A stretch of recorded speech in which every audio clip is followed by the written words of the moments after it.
ลำบากเกิดขึ้นแก่ฉันเมื่อใดมีภาระมากนักท่านคิดว่าแบกไม่ไหว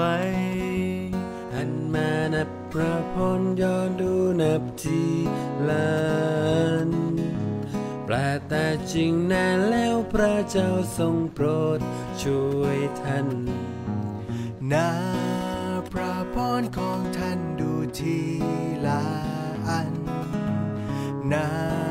พระพรซึ่งพระเยซูประทาน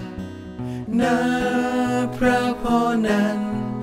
นับดูทีละอันนับพระพรของท่านซึ่งพระเยซูประทานแม้บุคคลทั้งปวงมีทรัพย์สมบัติมากมายแต่พระเจ้าสัญญาให้พรจนนับไม่ไหวรับพระพรซึ่งทรัพย์สิ่งเงินทองซื้อไม่ได้แล้วพระเจ้าประทานบำเหน็จจนเหลือบรรยายนับพระพรของท่านดูทีละอันนับพระพรซึ่งพระเยซูประทา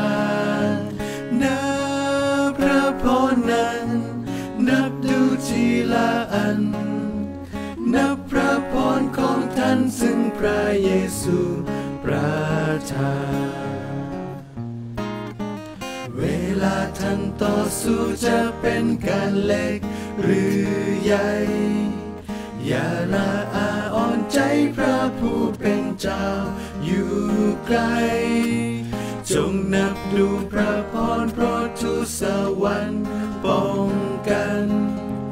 ช่วยปลอบโยนดวงจิตท่านจนตลอดสิ้นกาลนับพระพรของท่านดูทีละอันนับพระพรซึ่งพระเยซูประทานนับพระพรนั้นนับดูทีละอันนับพระพรของท่านซึ่งพระเยซูประทานนับพระพรของท่านดูทีละอันนับพระพรซึ่งพระเยซู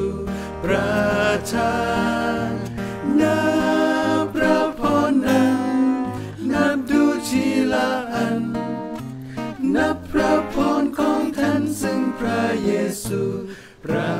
ทาน